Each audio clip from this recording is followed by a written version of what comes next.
വിട് കിച്ചു. കിച്ചു എന്നെ വെറുതെ വിട്. പിന്നെ നമുക്ക് രണ്ടുപേർക്കും അറിയുന്ന പല കാര്യങ്ങളുണ്ട് അല്ലെ കിച്ചു? ഫ്യൂച്ചർ വരെ ബാധിക്കുന്ന കാര്യങ്ങളുണ്ട്. സോ അതെന്നെ കൊണ്ട് പറയിപ്പിക്കരുത് കിച്ചു. എന്റെ കുഞ്ഞ് നിന്നെ ചേട്ടനായിട്ട് കണ്ടുപോയി. ഇനി എന്നെ കൊണ്ടൊന്നും പറയിപ്പിക്കരുത് കിച്ചു. ഞാൻ ക്യാൻസർ വന്ന് ഇനി ഞാൻ മരിച്ചാ പോലും എനിക്ക് നീ ഒന്നും ചെയ്യണ്ട. എന്റെ ഋതപ്പൻ, എന്റെ കുഞ്ഞ്, ഞാൻ പ്രസവിച്ച എന്റെ ഒരേ ഒരു കുഞ്ഞ്, നിന്നെ ഞാൻ ആ ഋതപ്പനേക്കാൾ കൂടുതൽ ഞാൻ സ്നേഹിച്ചു.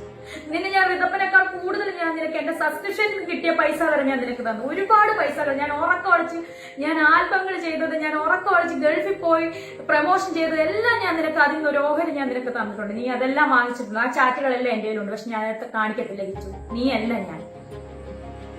നിന്റെ അമ്മ സ്വന്തം പെറ്റതള്ള നിന്നെ ഇട്ടിട്ട് പോയതൊട്ടുള്ള 1.5 വയസ്സുള്ള ഒട്ട കഥകൾ വരെ എന്നോട് നീ പറഞ്ഞു വെച്ചു. കൊല്ലത്തെ വീട്ടിൽ വെച്ച് നീ അനുഭവിച്ച, ചെറുപ്പത്തിൽ അനുഭവിച്ച കാര്യങ്ങൾ വരെ നീ എന്നോട് പറഞ്ഞിട്ടുണ്ട്. രാഹുൽ ദാസിനെ പറ്റി, എന്നെ പറ്റി പറയുന്നല്ലോ സസ്പെൻഷൻ. ഞാൻ സസ്പെൻഷൻ അല്ലേ തുടങ്ങിയുള്ളൂ നിയമപരമായിട്ട്.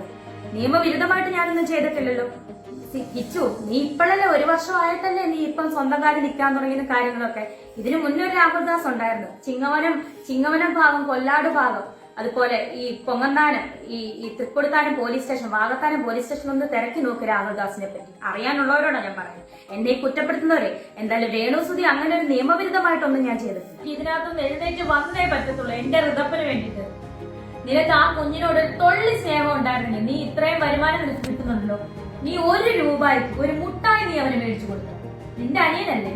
എനിക്കൊന്നും വേണ്ട കിച്ചു നിന്റെ. ഞാൻ നിനക്ക് തന്നിട്ടേ ഉള്ളു പൈസ.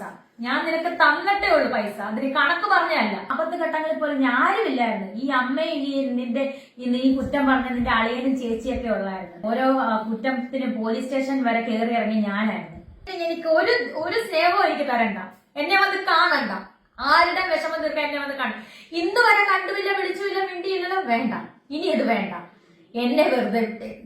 ഈ ഉള്ളവളെ വെറുതെ വിട്ടേക്ക്. ഞാൻ ചത്താലും എന്റെ ശവം പോലും നിങ്ങൾ ആരും വന്ന് കണ്ടെന്നെ ഒരു റീത്ത് പോലും ആരും സമർപ്പിക്കണ്ട. കഴിഞ്ഞ ദിവസമാണ് കൊല്ലം സുധിയുടെ മൂത്ത മകൻ കിച്ചു സുധി രേണുവുമായുള്ള പ്രശ്നത്തെക്കുറിച്ച് സോഷ്യൽ മീഡിയയിലൂടെ തുറന്നു പറഞ്ഞത്. ഇതിന് പ്രതികരിച്ച് രേണുവിൻ്റെ പ്രതികരണമാണ് ഇപ്പോൾ സോഷ്യൽ മീഡിയയിൽ വൈറലാകുന്നത്. ആർക്കും വേണ്ടി നീ എന്നെ കാണാൻ വരണ്ട എന്നും ഞാൻ മരിച്ചാൽ എൻ്റെ ശവം പോലും കാണാൻ നീ വരരുതെന്നുമുള്ള ശക്തമായ പ്രതികരണത്തോടു കൂടിയാണ് കിച്ചുവിന് രേണുസുധി മറുപടി നൽകിയിരിക്കുന്നത്. ഈ വിഷയത്തിൽ നിങ്ങളുടെ അഭിപ്രായങ്ങൾ മടിക്കാതെ കമൻറ്റ് ചെയ്യുക. വീഡിയോ ലൈക്ക്, ഷെയർ ചെയ്ത് ഒന്ന് സബ്സ്ക്രൈബ് ചെയ്യാനും മറക്കല്ലേ ഫ്രണ്ട്സ്.